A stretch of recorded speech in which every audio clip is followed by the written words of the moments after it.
अथ द्वितीय कला प्रारंभः प्रपंचारोपवाद। मनहर छंद।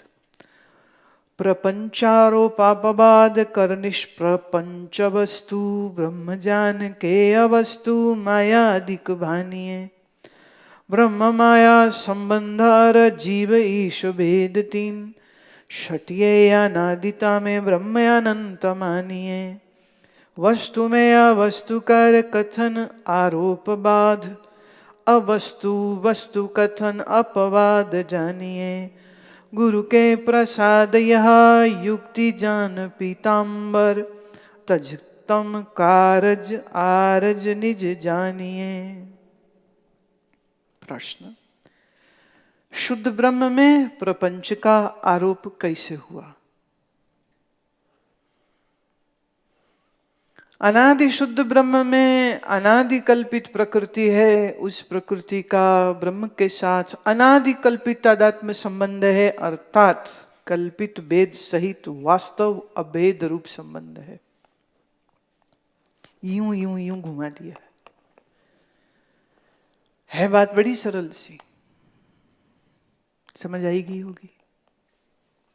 Let's to the next question.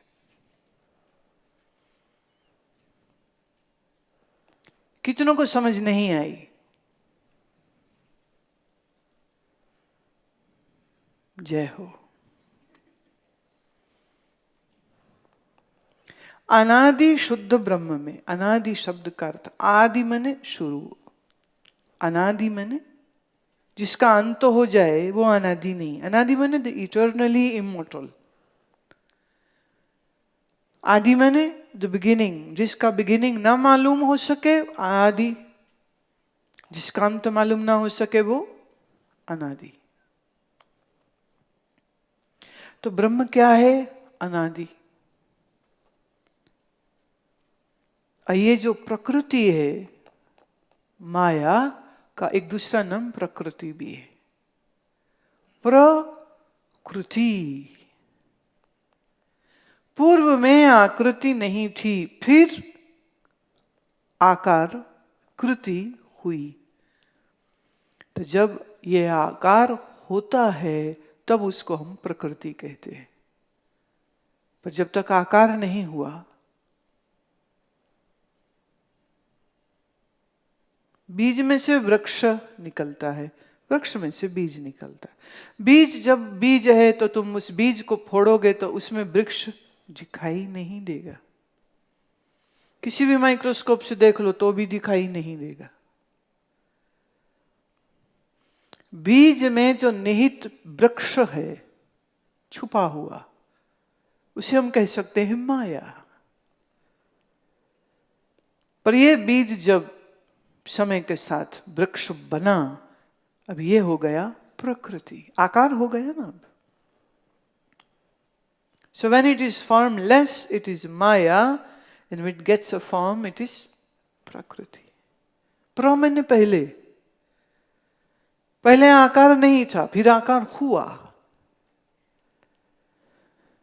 तुम्हारा देह 56 इयर्स पहले नहीं था, फिर हुआ। पर तुम्हारे मां के शरीर में अंडा तो पड़ा ही हुआ था ना, था कि नहीं? अब पिता के शरीर में स्पर्म था, पर वो दोनों अलग अलग थे।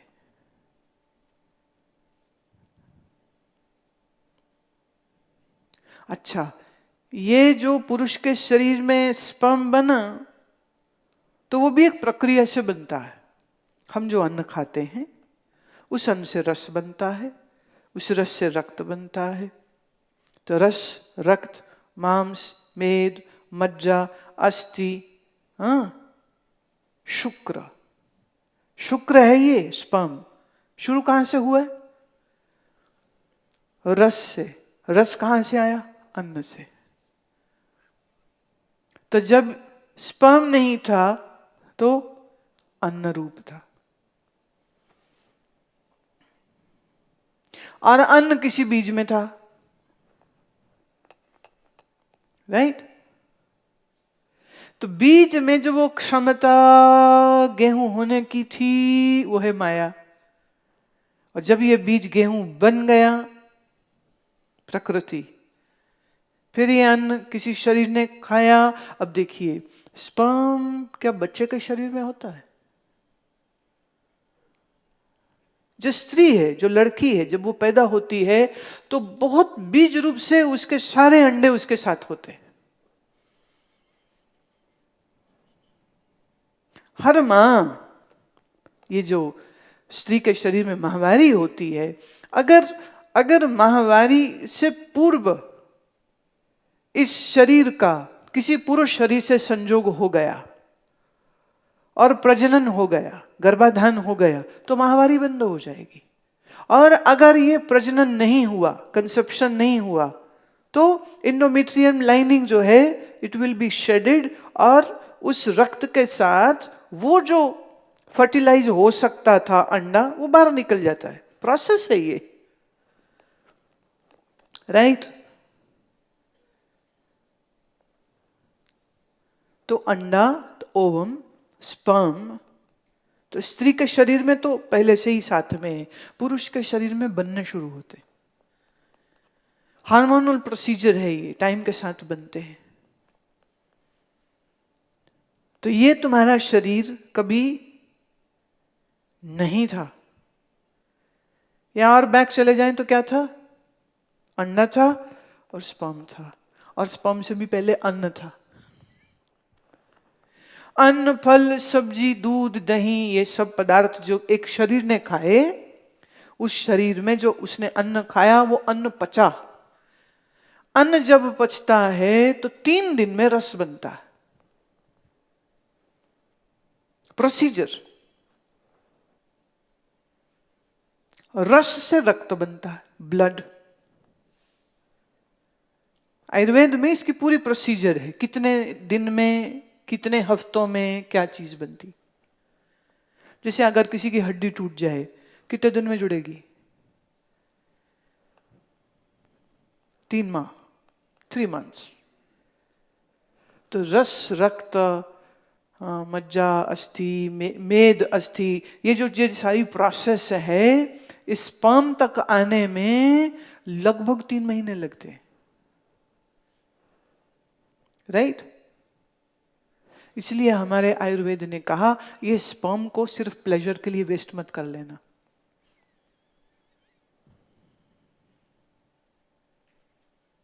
Sexual act 5 minutes and you waste what? The 3 months long process to make that one sperm. ओजस जो बना, वो जो ओजस है, तो आप हानि कर रहे हो, शरीर की हानि कर रहे हो। इसलिए ऋषियों को सेक्स से एलर्जी नहीं थी, पर वो कह रहे थे हम अपनी एनर्जी वेस्ट क्यों करें। हाँ, जब संतान उत्पन्न करनी होती थी तो definitely with all the preparation, beautiful preparation, शरीर की प्रेपरेशन, मन की प्रेपरेशन करके फिर गर्भाधान करते थे। आज जन्म होने से पहले ही वो घोषणा भी कर देते थे कि 9 माह में पुत्र होगा कि पुत्री होगी। मैंने इतनी कंफर्मेशन भी होती थी उनके पास। साइंस है ये भी। तो शरीर कभी नहीं था, हम ये नहीं कह सकते शरीर किसी और फॉर्म में था पर किसी और फॉर्म। अच्छा, अभी ये शरीर है, चल रहा है, फिर रहा है, ये मरेगा, इसको जलाया जाएगा, फॉर्म फिर बदल जाएगी। राख हो गया, कुछ हड्डियां हो गई, वो राख नदी में डाली जाएंगी, और वो नदी के किनारे में, ये गंगा के पानी से ये पूरा बेल्ट सिंचित होता है। तो आपके शरीर के अवशेष पानी में, वो पानी गया खेत में, खेत में जाके फिर अन्न के साथ मिल गया, फिर अन्न उपज गया फिर से। तो रिसाइकलिंग हो रही है। तो ये जो प्रोसेस प्रकृति की चल रही है, ये भी अनादि से ही चल रही है।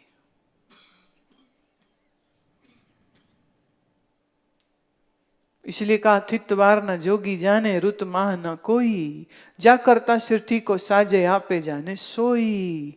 गुरु नानक कहते, ये सृष्टि कब से शुरू हुई? न तिथि न वार न महीना, बोले कोई नहीं जान, जोगी नहीं जानता है। इसलिए हम प्रकृति को भी क्या कहते? अनादि। ब्रह्म भी अनादि, प्रकृति भी अनादि। पर ये प्रकृति कल्पित है। कैसे? रेगिस्तान में जल की नहीं आई। That is the nature of प्रकृति। तो ब्रह्म भी अनादि, माया प्रकृति भी अनादि। पर दोनों में फर्क क्या हो गया? माया कल्पित है और ब्रह्म कल्पित नहीं है। उस अस्तित्व अधिष्ठान जो है ये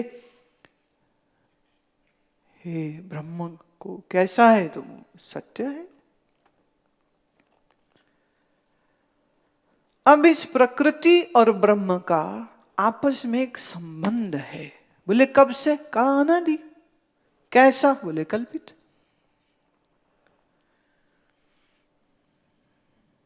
जैसे मैं कहूं इस नौजवान से, तुम्हारा नाम क्या है? करण।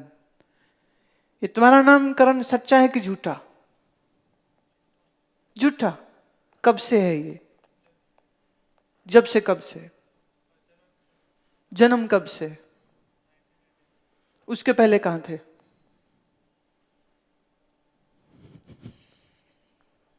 क्यों नहीं पता?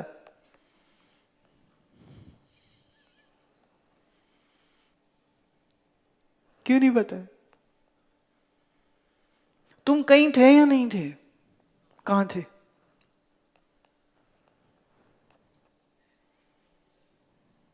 कित्थों आया किधरों जाना।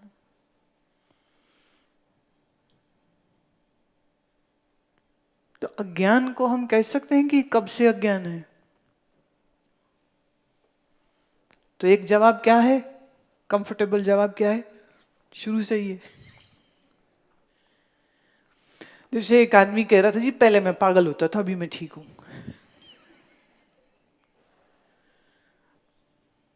तुम्हें किसने कहा तुम अभी ठीक हो?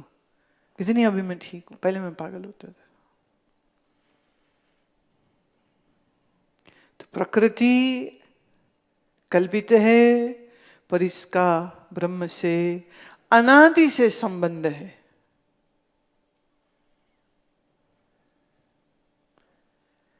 कल्पित तादात्म्य संबंध। तादात्म्य शब्द का अर्थ होता है उसके साथ, तद आत्मीय, तद उसके संग जुड़ के, तद आत्मीय, जुड़ जाने से। तो प्रकृति और ब्रह्म आपस में जुड़े हुए हैं।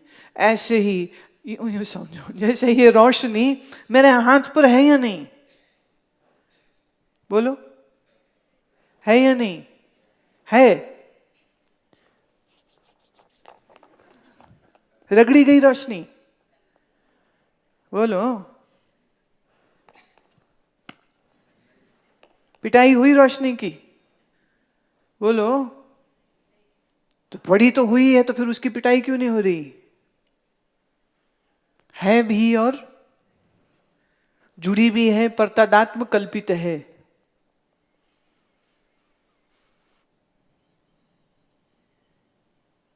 इसलिए कह रहे तादात्म्य शब्द।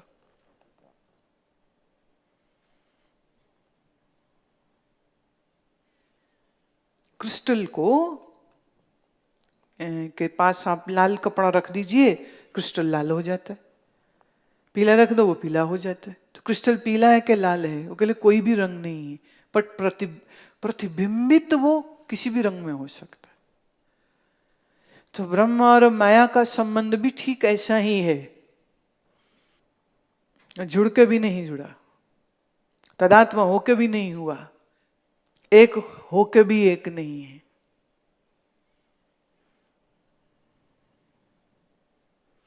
अब इसको अगला हिस्सा उन्होंने कहा कि माया माने प्रकृति और ब्रह्म का आपस में कल्पित भेद सहित वास्तव अभेद रूप संबंध है। कल्पित भेद सहित, कल्पित है, झूठा है, पर भेद है। माने ब्रह्म माया नहीं हो जाएगा, माया ब्रह्म नहीं। तो भेद बना है, डिवीजन है। पर अभेद है। कुछ पकड़ में आ रही बात? बेटे, जब मैं बोलती थी ना प्राणायाम करो, त्राटक करो, योग निद्रा करो, वो इसीलिए था क्योंकि वो बुद्धि को तीक्ष्ण बनाता है।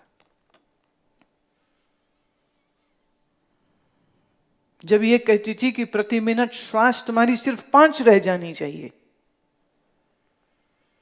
अब कोई काम तो किया नहीं है, ठोले आके बैठ गए। फिर देखते हैं मुझे अब हम क्या करें। मेरा भी यही प्रश्न है, मैं भी अब क्या करूं। बहुत सूक्ष्म विषय है ये। विषय, भोग, काम, भय, लोभ, क्रोध कर करके बुद्धि भैंस जैसी हो चुकी, मोटी बुद्धि, समझ ही नहीं आती। विषय मुश्किल नहीं है ये बिल्कुल। मैं अपना उदाहरण इसलिए देती हूं कि मात्र 15 वर्ष की आयु में इस ग्रंथ का जो बाप है वो ग्रंथ पढ़ा था और इतना आनंद आया था उसको पढ़ने में। ग्रंथ लेके घूमती रहती थी, उनके पीछे पीछे पढ़ा दो पढ़ा दो पढ़ा दो। वो कहते थे अच्छा जब मिलूंगा, जब वक्त होगा तो पढ़ाऊंगा। तो ऐसे घूम घूम के जहां वक्त मिला वहीं खोल लेती थी। तो उनका ग्रंथ मेरा ग्रंथ दोनों लेके संग संग संग पीछे पीछे जहां मौका लगा पढ़ाओ। Such an enjoyable thing.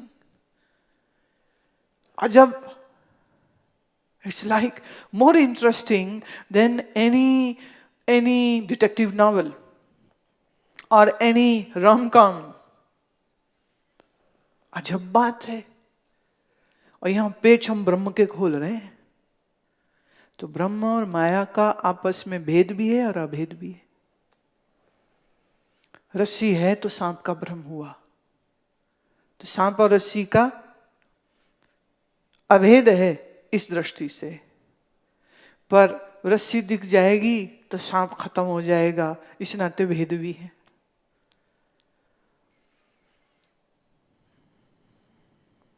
सांप कब तक दिखा? जब तक रोशनी नहीं। रोशनी आ गई तो तुम ये थोड़ी कहोगे ये रही रस्सी, ये रहा सांप। सांप भ्रम था, रस्सी नहीं दिखी इसलिए। ऐसे ही माया तब तलक जब तलक ब्रह्म नहीं दिखा।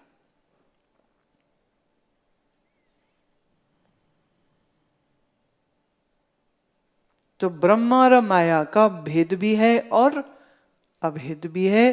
और आपस में क्या है? कल्पित तदात्म्य संबंध है। कल्पित माने झूठा, आरोपित। It is an allegation on Brahman that maya exist with you. Just an allegation. Don't believe allegations. They are all false.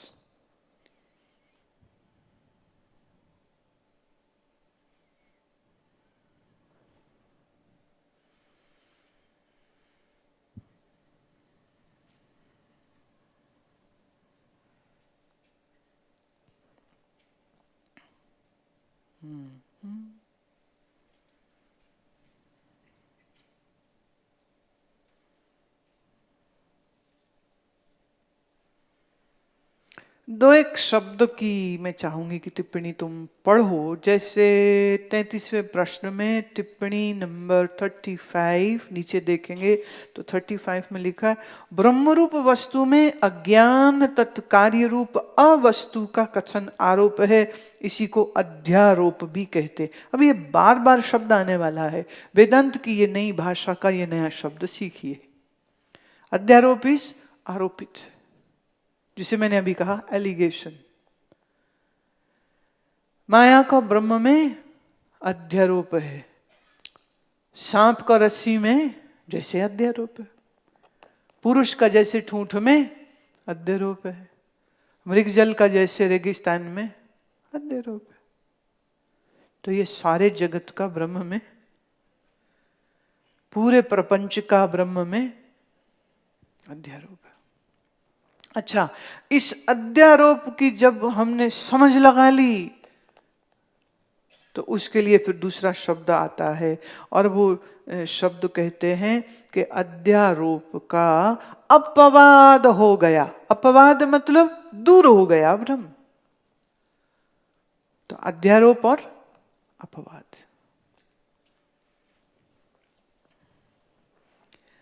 कहते हैं यह प्रकृति माया अविद्या तम प्रधान रूप से विभाग को प्राप्त होती है। अब इस प्रकृति के डिवीजन आगे दे रहे, एक माया एक अविद्या। Now this is going into a very different zone now. एक ही शब्द का एक ही अर्थ नहीं होता, एक ही शब्द के बहुत अर्थ होते हैं। तो कह रहे हैं ये जो माया है, ये जो अविद्या है, ये किससे आई? बोले ये प्रकृति से आया। माया माने समष्टि, अविद्या माने व्यष्टि, वन यूनिट एंड होल। माया अविद्या तम प्रधान है। तम मतलब अंधकार, अज्ञान। तो माया में, अविद्या में अंधकार है। जो सत्वगुण युक्त है वह माया है, और जो मलिन सत्वगुण युक्त है वह अविद्या है। डिफरेंस, सत्वगुणी दोनों हैं, पर एक में शुद्धता है, एक में मलिनता है।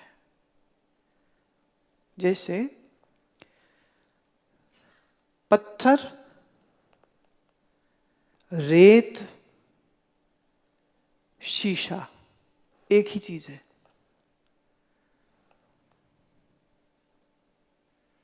शीशे में शक्ल देख सकते हो, रेत में नहीं, चट्टान में नहीं। चट्टान को आप तोड़ना चाहो टूटेगी नहीं, रेत को कैसे तोड़ेंगे, वो तोड़ी नहीं जा सकती है, पर शीशा टूट सकता है। हैं किससे? एक ही के तीन रूप हैं। चट्टान कह सकते हैं तमोगुणी, रेत कह सकते हैं रजोगुणी। चंचल है ना, रेत ऐसे ऐसे ऐसे ऐसे बिखर जाती सब, चट्टान थोड़ी बिखरेगा, वो तो पड़ा है, राइट। पर शीशा, कभी मौका लगे ना, जिस फैक्ट्री में शीशा बनता हो जरूर जाके देखिएगा, द प्रोसीजर वेरी इंटरेस्टिंग। हम लोग जब स्विट्जरलैंड में थे, मेरे साथ बहुत सारे साधक भी गए थे, तब हम लोगों ने ग्लास फैक्ट्री विजिट किए थे। तो वहां उन्होंने एक काइंड ऑफ एग्जीबिशन रखा हुआ था कि ये रहे चट्टान, ये रही रेत, ये रहा एकदम फाइनेस्ट रेत चमकती हुई, और फिर उसी को जब वो फर्नेस में डालते हैं और एक सर्टेन टेम्परेचर तक उसको लेके जाते हैं, तो वहीं से ग्लास बन जाता है।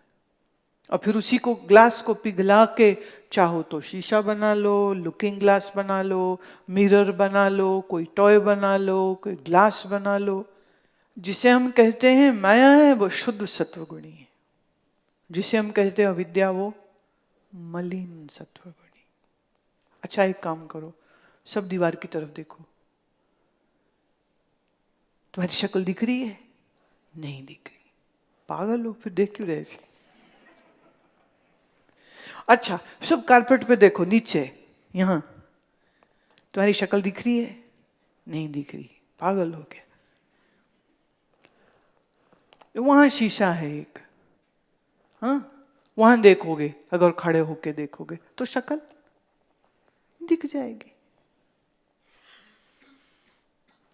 फर्श मिट्टी का, दीवार मिट्टी की, शीशा मिट्टी का, पर उसमें शक्ल दिख रही है, दीवार में नहीं दिख रही। मलिन सत्वगुणी माया या मलिन सत्वगुणी अविद्या है? बोलो। शुद्ध सत्वगुणी अविद्या है या शुद्ध सत्वगुणी माया है? माया। तो शुद्ध सत्वगुणी माया वाले को कहा ईश्वर, और मलिन वाले को कहा, हैं सत्वगुणी दोनों।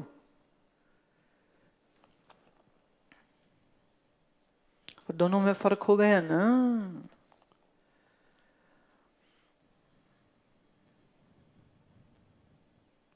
ऐसा कह लो, गुरु और शिष्य में क्या भेद है? गुरु भी ब्रह्म, शिष्य भी ब्रह्म, दोनों ब्रह्म। पर शिष्य है ब्रह्म में, गुरु है ज्ञान में। क्यों? गुरु का अंतःकरण सत्वगुणी शुद्ध है, शिष्य का भी मलिन है, इसलिए अंधकार में।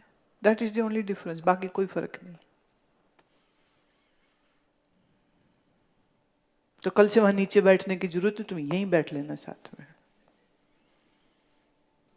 यहीं क्यों, सर में बैठ लेना।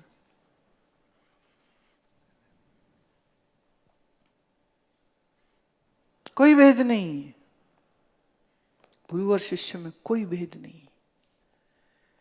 चैतन्य आत्मा स्वरूप में कोई भेद नहीं, शरीर के तल पे भी कोई भेद नहीं है। हाँ, इतना फर्क हो सकता है कि शिष्य अगर योगासन करता है, नियम से रहता है, संयम से रहता है, डाइट सही फॉलो करता है, आचार विचार व्यवहार ठीक है, उसका भी शरीर स्वस्थ रहेगा। मैं ऐसे बहुत से गुरुओं को जानती हूं जिन्होंने योग नहीं किया, ज्ञानी थे, बड़े मस्त संत थे, योग नहीं किया, शरीर रोगी हो गए उनके। और ऐसे ऐसे रोग हुए कि बिस्तरे में पड़ गए, लंग्स के इन्फेक्शन, हार्ट का प्रॉब्लम, डायबिटीज का प्रॉब्लम, बहुत सारे प्रॉब्लम, मेंटल डिसऑर्डर्स तक हुए कुछ को। भूल ही गए वो कौन है, ब्रेन काम करना बंद कर गया, पार्किंसन हो गया। शरीर तो शरीर ही है, ज्ञानी का हो या अज्ञानी का हो। इसीलिए कहा योग के द्वारा शरीर को निरोगी रखा जा सकता है। यूं तो मरेगा, पर जब तक जिएगा निरोगी रहेगा ना, एकदम बल।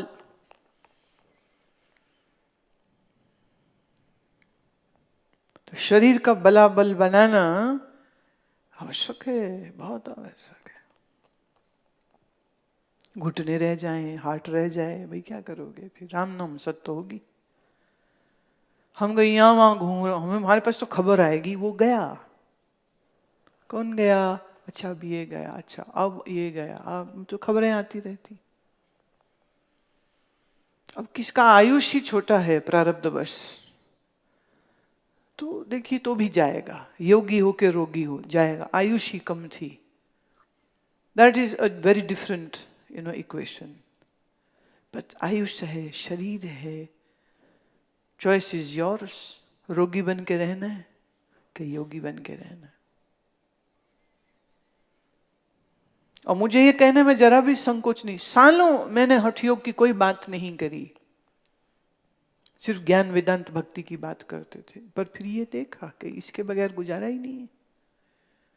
ऐसे ना शिवोहम गाना पड़ेगा, गाता फिर है शिवोहम शिवम, धक क्या हुआ, हार्ट अटैक हो गया। भाई थोड़ा इसका भी ध्यान रखना था।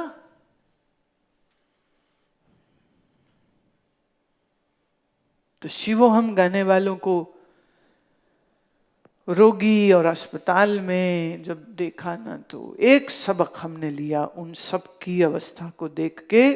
ज्ञान बुद्धि का पराक्रम है और वो अपनी जगह पे, पर शरीर के तल पर जो चाहिए वो चाहिए।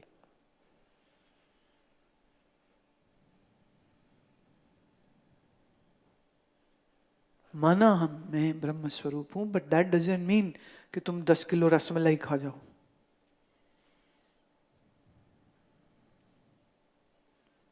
क्योंकि आंतें ये नहीं समझती कि तुम्हारा दिमाग क्या समझता है, राइट? तो शरीर की रक्षा सुरक्षा करना ये एक विज्ञान है, और इस विज्ञान से स्वयं को वंचित नहीं करना चाहिए। परफेक्ट बैलेंस बनाओ। शरीर से हठ योगी, मन से भक्त, बुद्धि से ज्ञानी। तो ये विषय तो अभी बुद्धि का चल रहा है, इसलिए बुद्धि जो मलिन है इसको शुद्ध बनाना आवश्यक है। अब समझे क्यों? मिट्टी में प्रतिबिंब नहीं होगा, पानी में हो जाएगा पर टिकेगा नहीं। शीशे में खूब होगा। अच्छा, शीशे में क्रैक्स आए हों, मिट्टी लगी हो तो भी नहीं आएगा।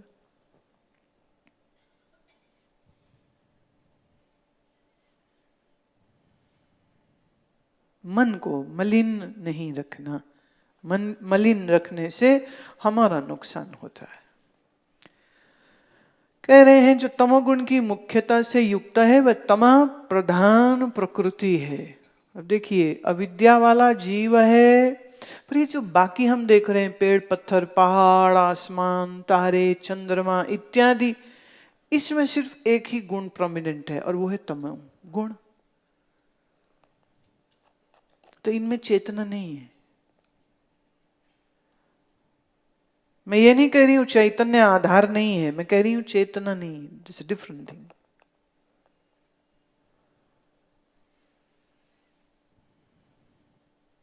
प्रकृति सारी तम प्रधान है, जीव मलिन सत्व गुण प्रधान है, ईश्वर शुद्ध सत्व गुण प्रधान है।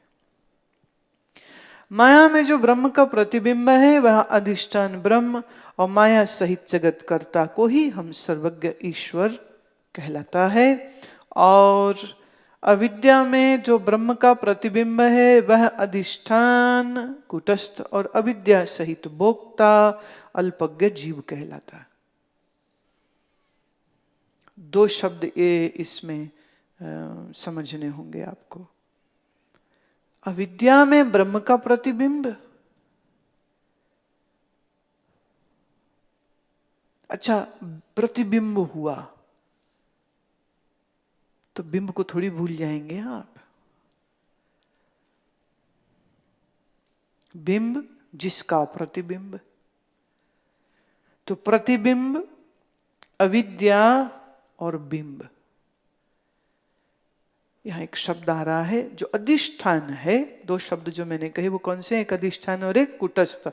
अधिष्ठान मतलब द बेस। जैसे हम ये कहेंगे ये डिब्बी का अधिष्ठान हाथ है,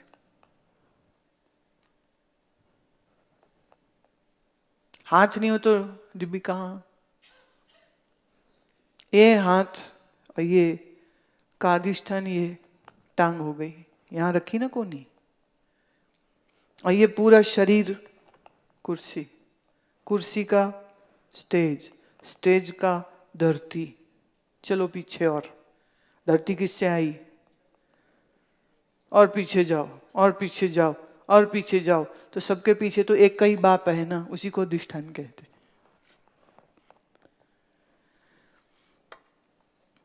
दी फाउंडेशन, अधिष्ठाता दी फाउंडेशन। तो अधिष्ठान ब्रह्म शब्द है कूटस्थ। कूट माने पहाड़, पहाड़ की तरह टिका हुआ, कभी डोलता ही नहीं है। तो अधिष्ठान वही का वही रहता है, तो उस पर बाकी सब लीला होती रहती है।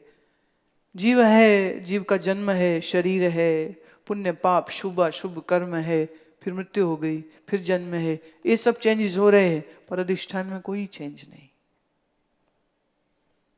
कोई चेंज नहीं है।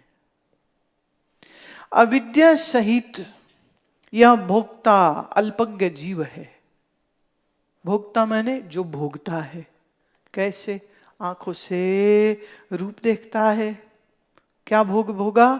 आंखों से रूप, कानों से, नाक से, जीभ से, त्वचा से, ये सारे भोग कौन भोग रहा है? जीव।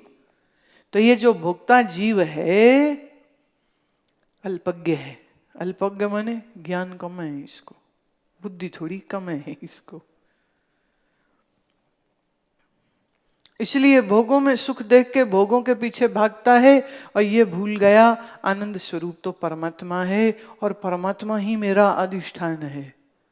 तो मैंने आनंद का सागर तो मेरे ही अंदर, और मैं गधा बाहर दुनिया में घूमता फिरूं, सुख दे दो सुख दे दो सुख दे दो, बीवी तू सुख दे दे, बाप तू सुख दे दे, माँ तू सुख दे दे, पैसा तू सुख दे दे, जबकि सुख का स्वरूप तो अधिष्ठान रूप से हमेशा ही यहां था,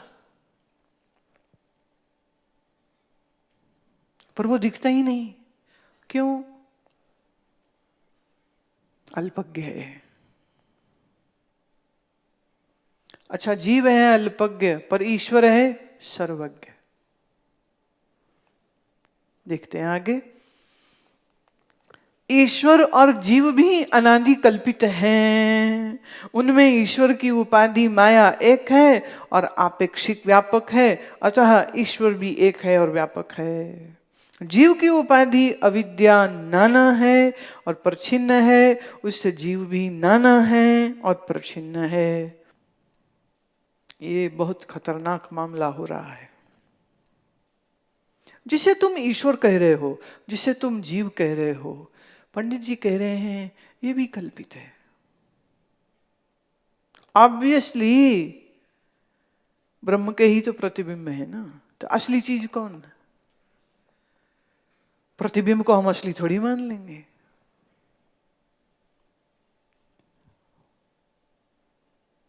ईश्वर की उपाधि माया, माया एक ही है, पर जीव की उपाधि है अविद्या। कहते वो नाना है। यहां नाना नानी वाला नाना नहीं है। नाना का मतलब है अनेक। हमारे हिंदी के अनुवादकर्ता ने नाना शब्द फिर भी रख लिया, ये खड़ी बोली है। नाना मतलब अनेक, मैनी। माया है एक, अविद्या है अनेक। इसलिए यहां जितने शरीर बैठे ना, सबकी मैं अलग अलग, मैं। पर गहरी नींद में मन उल्टी खा गया, गहरी नींद में गया तो मैं बोलने वाला कोई नहीं बचा, तो सब एक हो गए। तो सोए हुए में सब एक, मर जाओ तो एक, और ज्ञानी हो गए तो भी, तभी गुरु नानक कहते एक।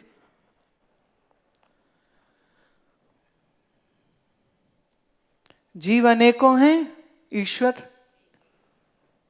अब भाई उसी ईश्वर को आप अल्लाह कह लो, गॉड कह लो, हाँ, हिंदू का भगवान कह लो, सिख का वाहिगुरु कह लो, जो मर्जी बोलना बोल लो, है वो एक ही। इसको सेक्युलरिज्म बोलते हैं। सबका बाप एक ही है। पर ये बात कोई समझने को तैयार नहीं है। धर्म का अवलंबन है ना, वो कहता हमारा अल्लाह बड़ा, वो कहता हमारा वाहिगुरु बड़ा, दोनों तलवार निकाल लेते हैं। ले तलवार युद्धबाजी हुई, उसने उसको मार दिया, उसने उसको मार दिया, दोनों की लाशें पड़ी हैं। और ईश्वर हंस रहा होगा, क्या बेवकूफ अल्पज्ञ जीव, क्या कर रहा है? माया एक, जीव अनेक, ईश्वर सर्वज्ञ, जीव अल्पज्ञ, बेवकूफ। आसान भाषा में बेवकूफ। आज के बाद कोई तुम्हें कहे तुम्ही बेवकूफ हो, बिल्कुल लड़ाई नहीं तुम कर सकते। तुमको कहना होगा हाँ हूं, yes I am, I don't know who I am, hence I am a fool. वहां क्यों ऐसे दिमाग खराब करके बैठ जाते हो? अब आप होशियार रहिएगा। अगले इन 8 दिनों में कभी भी, कहीं भी, किसी भी परिस्थिति में तुम्हारा नाम न लेके तुम्हें यह कहा जाएगा ए बेवकूफ। देखते हैं कितनों को याद रहेगा। जो अल्पज्ञ है, जिनकी बुद्धि मलिन है, उन्हें सब भूल जाने वाला है। वो पंजाबी में कहावत है ना, रब नेड़े के कसौन, वो कसौन दिखाता फिरेगा, फिर मुक्के दिखाता फिरेगा। ये थोड़ी याद रहेगा।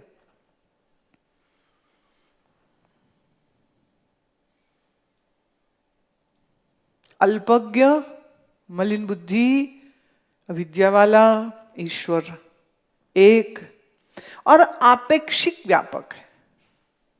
आपेक्षिक मतलब इन कंपैरिजन टू जीव। हाँ, ये भी बड़ी प्यारी बात निकल रही। देखिए, अब पुराणों में ना ऐसे बड़े सारे सीक्वेंस बनते हैं। शिव जी भी खड़े हैं, विष्णु भी खड़े हैं, देवी भी खड़ी, सारे देवते खड़े हैं, मैंने सारे ईश्वर खड़े हैं। पुराण में ऐसी बहुत सारी कहानियां आती। दुर्गा जी नाराज हो गई, शिव जी मना रहे हैं। विष्णु जी नाराज हो गए, शिव जी मना रहे हैं। शिव जी नाराज हो गए, विष्णु जी मना रहे हैं। बोले ये कैसे ईश्वर हैं? तो ईश्वर कोटि है, जीव की अपेक्षिक वो व्यापक है। यूं समझिए, एक बहुत बड़ी दीवार है जिसमें एक बहुत बड़ा शीशा है। उस शीशे के सेंटर में 3 डिविजन्स हैं, पर उन 3 डिविजन्स के बाहर छोटे छोटे छोटे छोटे छोटे छोटे छोटे छोटे करोड़ों शीशे हैं। राइट? आप उस शीशे के सामने खड़े हुए तो आपके कितने इमेजेस बनेंगे? 3 बने, वो बड़े। मैंने उसको इस एंगल में रखा है जहां वो तीनों की रिफ्लेक्शन पड़ जाएगी। तो एक तो हो गए वो 3 बड़े शीशे, और फिर वो जो छोटे छोटे छोटे छोटे छोटे छोटे करोड़ों हैं उसमें भी बन गए। इसमें आपका कुछ घिस जाएगा क्या इतनी रिफ्लेक्शंस बनने में? कुछ भी नहीं ना, इल्यूजन है, बनाई जाओ जितनी मर्जी। तो माया का शीशा है। इस माया के शीशे में एक जो बड़ा है उसमें 3 रिफ्लेक्शन, कहो ब्रह्मा विष्णु महेश। और ये जो छोटे छोटे छोटे, ये सब नाना जीव। अब ब्रह्म साहब इधर खड़े हैं और वही ब्रह्म प्रतिबिंबित होके यहां भी दिख रहे हैं, यहां भी, यहां भी, यहां भी, यहां भी, सब में है तो वही, परंतु कहानी में है ट्विस्ट। और ट्विस्ट ये है कि ये सारे प्रतिबिंब सोच सकते हैं, और ये प्रतिबिंब जो छोटे छोटे हैं ना, आपस में पूछते भाई हम कहां से आए हैं, हम कौन होते हैं, हम कैसे बन गए, हमें किसने बनाया, हम किस में बन गए, हम क्यों बन गए, हम किस लिए बन गए। फिर इन्हीं छोटे छोटे जीवों में एक चमकता हुआ शीशा था। गुरुजी,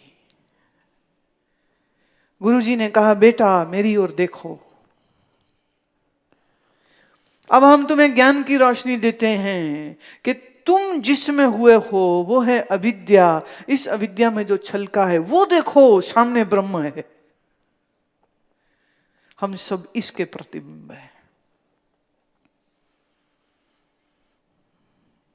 पर ये छोटे छोटे छोटे अल्पज्ञ जीव कहते जी समझ नहीं आई है कैसे। तो फिर चमकते हुए गुरुजी कहते हैं तो विचार चंद्रोदय पढ़ाना पड़ेगा तुम्हें बेटा, उसके बगैर बात क्लियर नहीं होगी।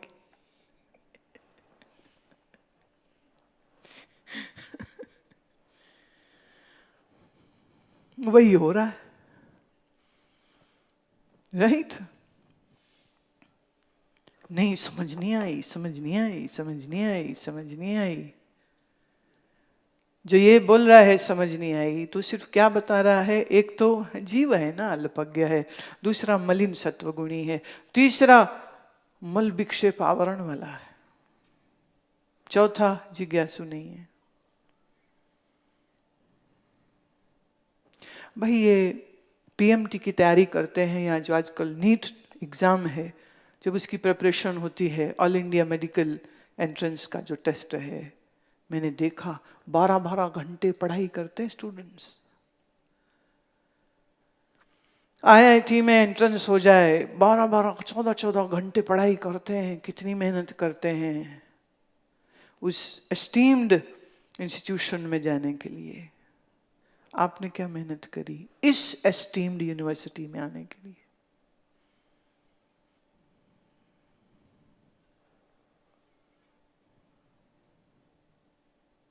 तो अल्पज्ञता है ना। एंड ऑफ द डे आपने वैल्यू दुनियावी डिग्रियों को तो दी है, पर इसको नहीं दी।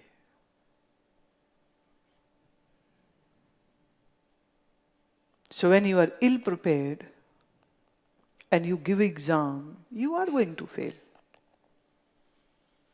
जितनी तैयारी आप संसार के लिए करते हैं, काश उसका आधा भी तैयारी आपने धर्म के लिए, अध्यात्म के लिए की होती, तो पास ही पास होते।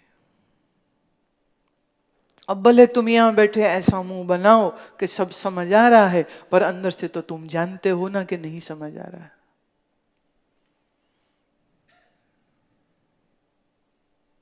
वह आपकी मलिनता आज आपके आड़े आ रही है।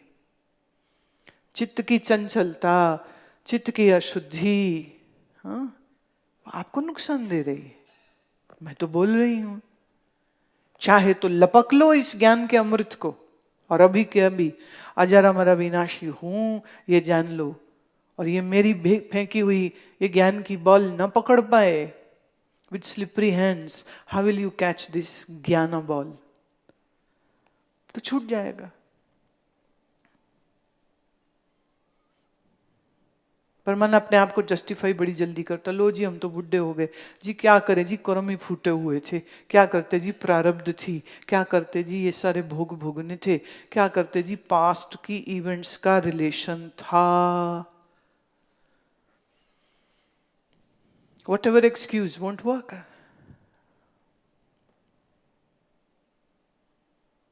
एक बात बहुत अच्छे से समझ लीजिए, साधना तुम करते हो, लाभ तुमको होता है।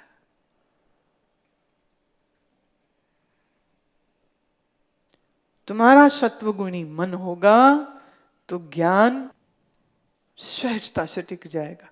श्रवण अच्छा हुआ तो मनन पूरा होगा, और मनन सही हो गया तो निधिध्यासन की स्थिति बन ही जाएगी। Won't be a difficult. जैसे अब इस दीवार में तुम जोर लगाओ कि तुमको तुम्हारी शक्ल दिख जाए, कितना जोर लगाओ कि शक्ल दिख जाए, क्या कर लोगे बताओ?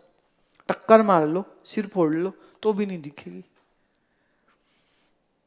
दीवार की जगह शीशा ही चाहिए।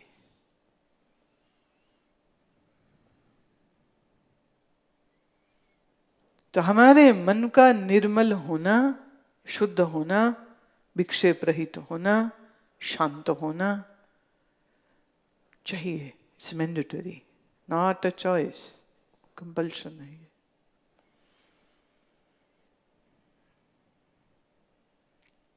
अविद्या अनेक है, नाना है और परिचिन्न है। परिचिन्न का मतलब होता है विद द लिमिटेशन।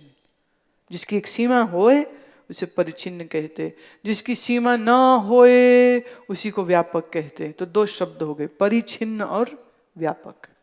जीव परिचिन्न है, ईश्वर आपेक्षिक व्यापक है और ब्रह्म निरपेक्ष व्यापक है। मैं ये बात पूरी कर लूं जो मैं पुराण की कह रही थी कि जैसे वो विष्णु ब्रह्मा सब खड़े हैं और एक नाराज है, बाकी समझा रहे हैं, और वो कह रहे हैं जैसे कि भाई इस राक्षस को ये वरदान मत दो मत दो मत दो। शिव जी फिर भी भस्मासुर को वरदान दे रहे हैं, और विष्णु कह रहे हैं मत दो, सुन ही नहीं रहे हैं शिव जी। तो ये जब हम पौराणिक कहानियां पढ़ते हैं तो वो कहते हैं भाई ये सब क्यों हुआ? बोले वो ये सब इसलिए हुआ क्योंकि माया तो माया ही है ना। तो माया अपनी लीला कभी कभी दिखा देती है। माया माने आवरण, माया माने पर्दा। पर मजे की बात यह है, कभी शिव जी भोले भाई किसी राक्षस को वरदान दे भी दें और मुसीबत में फंस जाएं तो विष्णु आ जाते हैं, और विष्णु मुसीबत में पड़ जाएं तो शिव जी आ जाते हैं। सब भाई भाई हैं। बोले don't worry, I will check your back, don't worry.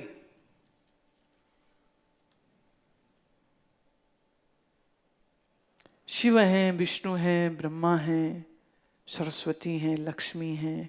बहुत सारी पुराण में ऐसी कथाएं आती हैं जहां इनको कोई कोई प्रश्न पूछता है आप कौन हैं,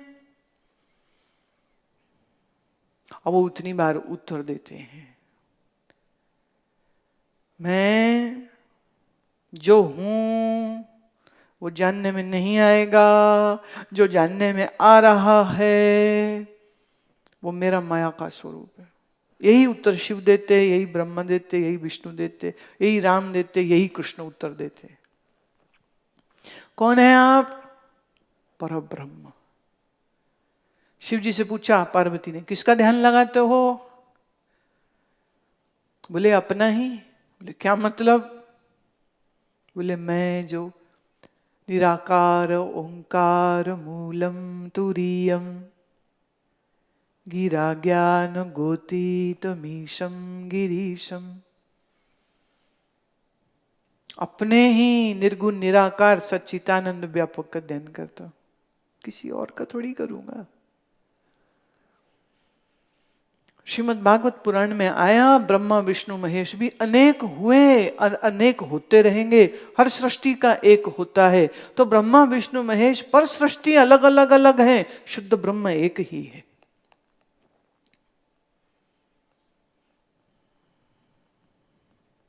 इसीलिए कहा ईश्वर भी आपेक्षिक व्यापक है। It's very difficult to pertain and understand what I am saying कि ईश्वर अपेक्षिक व्यापक है पर ब्रह्म निरपेक्ष व्यापक है।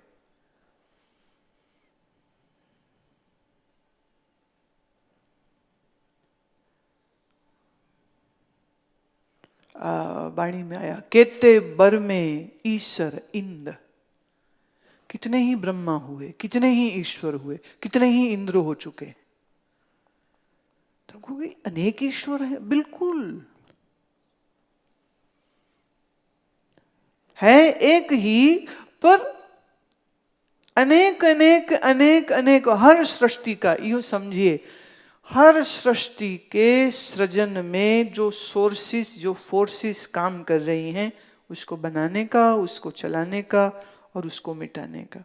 तो बनाना, चलाना, मिटाना, ये फोर्सेस जहां कार्य कर रही हैं, हम इसी को ईश्वर कहते हैं।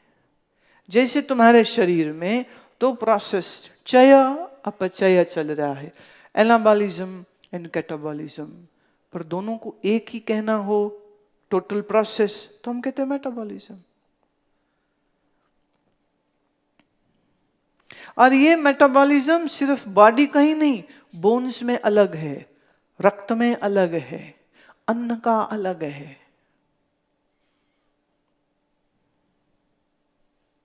अब ये विषय थोड़ा आयुर्वेद की तरफ जाएगा, मैं वहां नहीं ले जाना चाह रही हूं। पचन, आंतों का ही पचन नहीं होता है, और भी बहुत सारे पचन, डाइजेशंस और भी बहुत सारे हो रहे। सेल्यूलर लेवल पर भी क्लीनिंग हो रही होती है, सृजन हो रहा होता है सेल्यूलर लेवल पे। आपके यहां उंगली में चोट लगी, कुछ ही दिनों में उसके ऊपर एक लेयर आ गई, एक पपड़ी सी बन गई, सृजन हो रहा है। फिर यही पपड़ी उतर गई, डिस्ट्रक्शन हो रहा है। फिर ये लेयर स्मूथ हो गई, ये टोटल मेटाबॉलिज्म प्रोसेस जो है कंप्लीट हो गई। सेल्यूलर लेवल पे डैमेजेस, सेल्यूलर लेवल पे रिकंस्ट्रक्शन, इट इज हैपनिंग।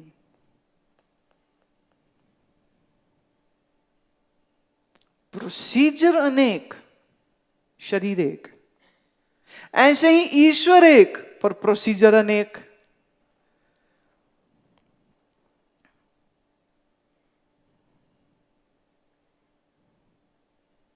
तो यूं तो ईश्वर एक ही है, पर ये अनेक रूप से प्रतिभाषित प्रतीत हो भी सकता है। याद रखिएगा शीशे का एग्जाम्पल जो मैंने कहा, जस्ट रिमेंबर दैट।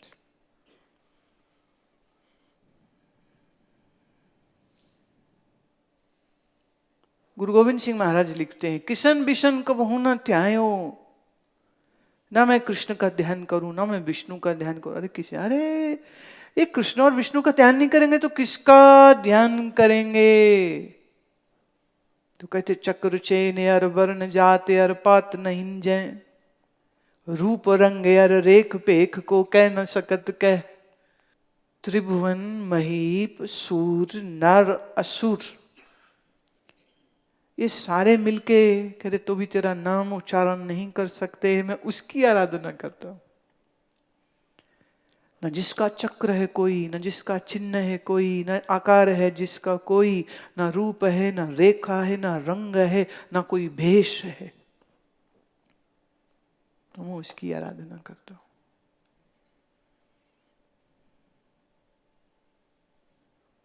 मिथ्या ईश्वर का त्याग कर दिया उन्होंने, बोले हम खाली शुद्ध ब्रह्म की बात करते, हम नहीं मिथ्या ईश्वर को पकड़ते।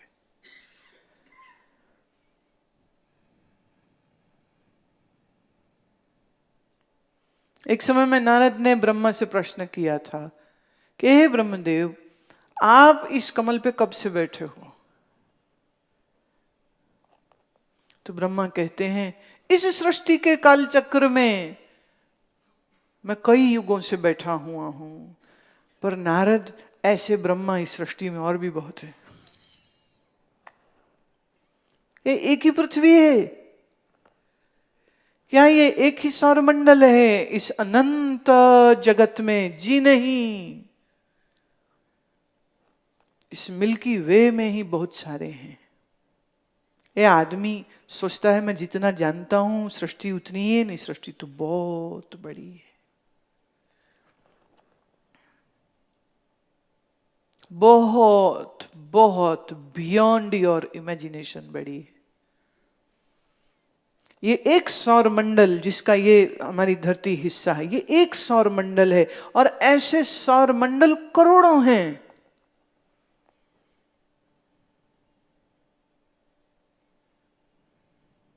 इसलिए हमारे ऋषियों ने ये बात कही, ब्रह्मा की, विष्णु की, महादेव की आयु तक कैलकुलेट की हुई है। फिर जैसे भाई तुम्हारा सीन अब खत्म, अब गायब हो जाओ, फिर नया सीन आएगा ना, फिर आ जाना। तो भागवत में विष्णु और महाविष्णु का उल्लेख होता है। जैसे विष्णु से पूछा लक्ष्मी ने, आप किसका ध्यान करते हो? कहते महाविष्णु का। हैं? बोले ये कौन है? बोले महाविष्णु कौन? बोले शुद्ध ब्रह्म से। इसलिए हिंदू धर्म में विष्णु होए, शिव होए, ब्रह्मा होए, दुर्गा होए, किसी का भी मूर्ति बना हो, किसी का भी शास्त्र हो, उनको हमारे ऋषियों ने जब चित्र से, किसी डायग्राम से, जब सिंबलिज्म से जब उनको दिखाना चाहा, तो शिव जी भी ध्यान कर रहे हैं, विष्णु की भी आंखें बंद हैं और ब्रह्मा भी ध्यान ही कर रहे हैं। वे किसका ध्यान कर रहे हैं?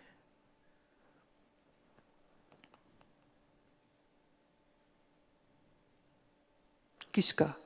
बोले अपने ही अधिष्ठान ब्रह्म स्वरूप का। अच्छा, विष्णु जी को किसने बताया ध्यान कैसे कर? बोले उनको जरूरत ही नहीं है। क्यों? शुद्ध सत्वगुणी।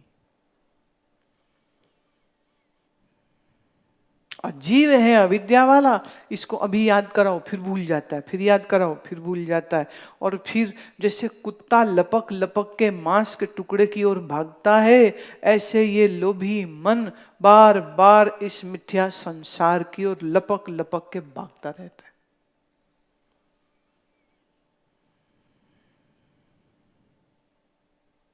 इसलिए सोना चांदी कपड़ा मकान ये सब का बड़ा वैल्यू दिखता है, ज्ञान का वैल्यू कहां दिखता है? जीव अल्पज्ञ, ईश्वर सर्वज्ञ। ईश्वर सापेक्षिक व्यापक, ब्रह्मा निरपेक्ष। निरपेक्ष मतलब non comparison, not in relation to anybody, on its own it is omniscient, it's omnipotent, it's omnipresent. ये ब्रह्म का स्वरूप है।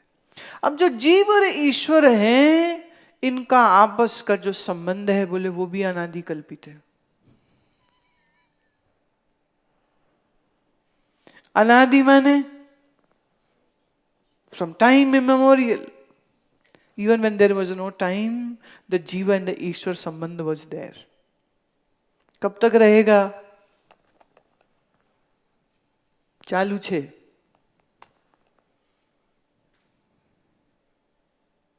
ये तो बड़ी मुसीबत है, ये तो कल्पित है और चला चली जा रहा है।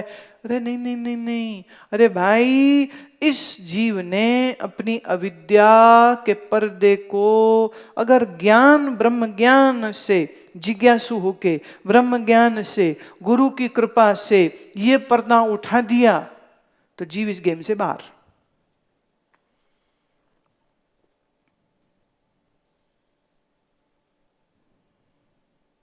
पर ये गेम तब तक चलेगी जब तक अविद्या है। अविद्या है तो अज्ञान है, अज्ञान है तो अपना स्वरूप भूल गया, शुद्ध आत्म स्वरूप होके अपने आप को देह और मन मानता है, फंस गया।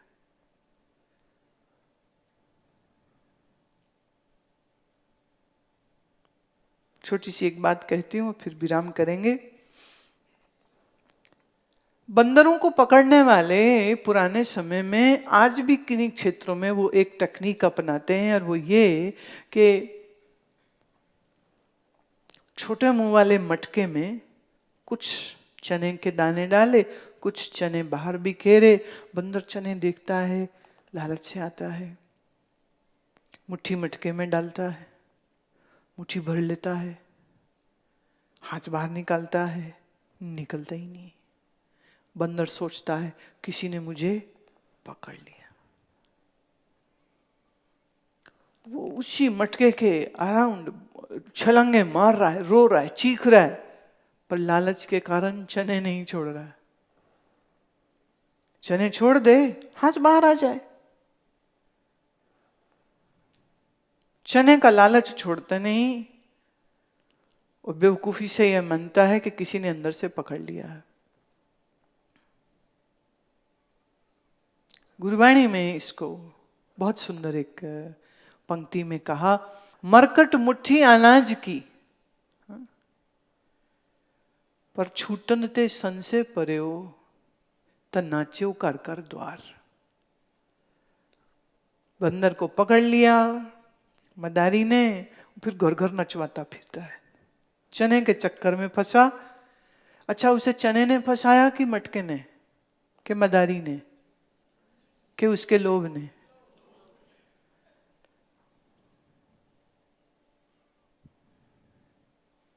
तो जीव फंसा है क्योंकि ईश्वर ने फंसा दिया, प्रकृति ने फंसा दिया, माया ने फंसा दिया।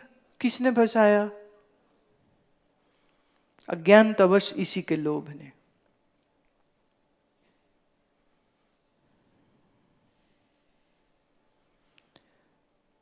बंदर छूटेगा कैसे उस मटकी से? कौन सी पूजा करे? कौन से मंत्र की माला करे? क्या करे? लालच छोड़ दे।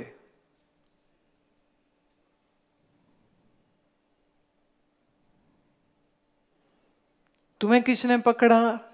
तुम्हारे लोभ ने। मेरा मेरा मेरा, ये मुझे सुख देते हैं, ये मेरी रक्षा करते हैं, ये मेरी सुरक्षा करते हैं, इसलिए पकड़ रखा है। तो मकान ने पकड़ा, बीवी ने पकड़ा, बच्चे ने पकड़ा, किसने पकड़ा? तुम्हें, तुम्हारे अपने ही अज्ञान ने इस बंधन में डाल के रखा हुआ। तुम कहते हो गुरु जी कुछ ऐसी कृपा करो हम अपने घर में सुख से रहें, अर्थात हम हमारे लोभ के साथ, आसक्तियों के साथ सुख से रहें, तो वो महामूढ़ गुरु होगा जो कहेगा हाँ बेटा आशीर्वाद दिया, सुख से रहो।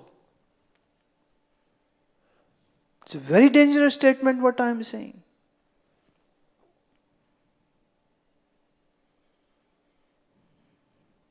समझदार गुरु क्या कहेगा? सुख से आसक्तियों में बसे रहो या आसक्तियों को तोड़ के सुखी होगे?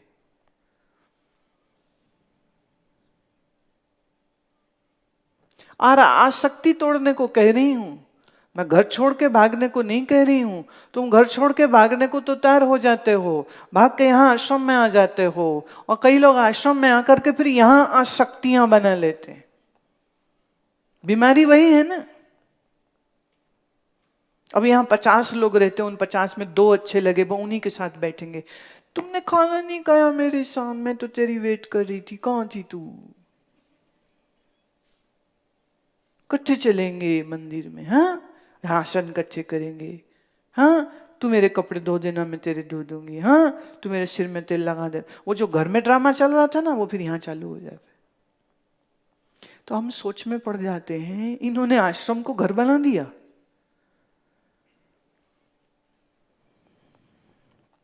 बीमारी है ना, वही की वही रहती।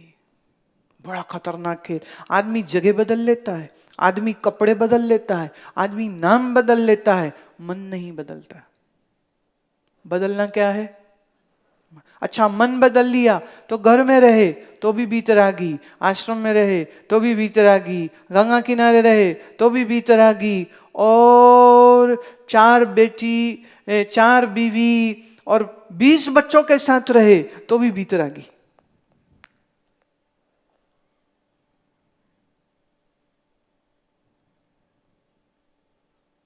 वेदांत हमको सब प्रकार के बंधनों से मुक्त होना सिखाता है। वेदांत समझने के लिए एकांत की जरूरत है, पर वेदांत का फाइनल प्रैक्टिकल कहां होगा? इसी संसार में होगा प्यारे।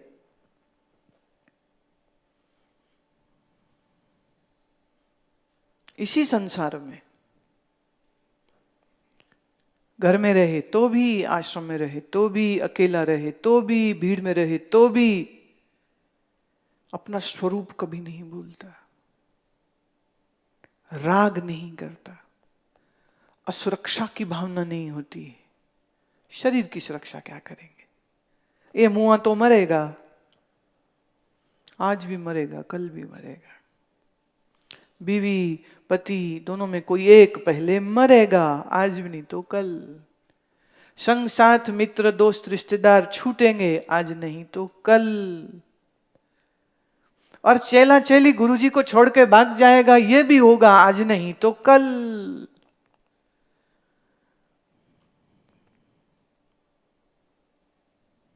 बात समझ रहे हो? तुम चेले होके मोह करोगे, दुख पाएगा। हम गुरु होके मोह करेंगे तो हम भी दुख पाएंगे। मोह दुख देता है, कोई चीज दुख नहीं देती।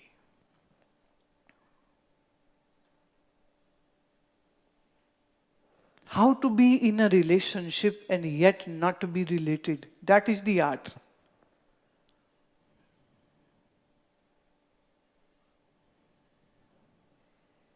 That is a very big art.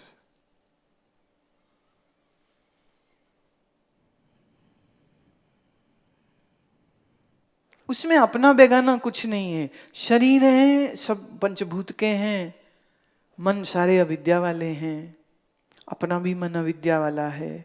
एक साधक कोशिश करके मन को शुद्ध करने की कोशिश कर रहा है। अविद्या का नाश ज्ञान से होगा, पर मलिनता दूर करने के लिए सेवा भक्ति ये चाहिए। सेवा और भक्ति करते हुए में भी अहंकार से बचना। इसलिए सेवा का रोल मॉडल हनुमान जी, सेवा का रोल मॉडल गुरु अमरदास, गुरु रामदास, गुरु अर्जुन। ऐसी सेवा। निर्ममो निरहंकारो सशांति मद गच्छति। निरहंकार ममता रहित जो रहेगा, स शांति अधिगच्छति, वह शांति को प्राप्त होगा।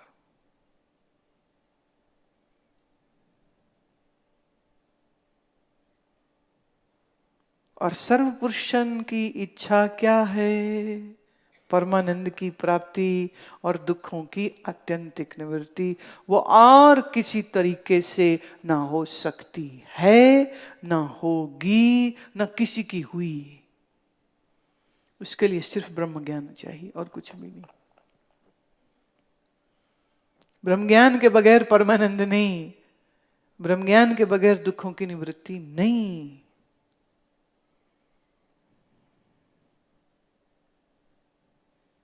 आज ही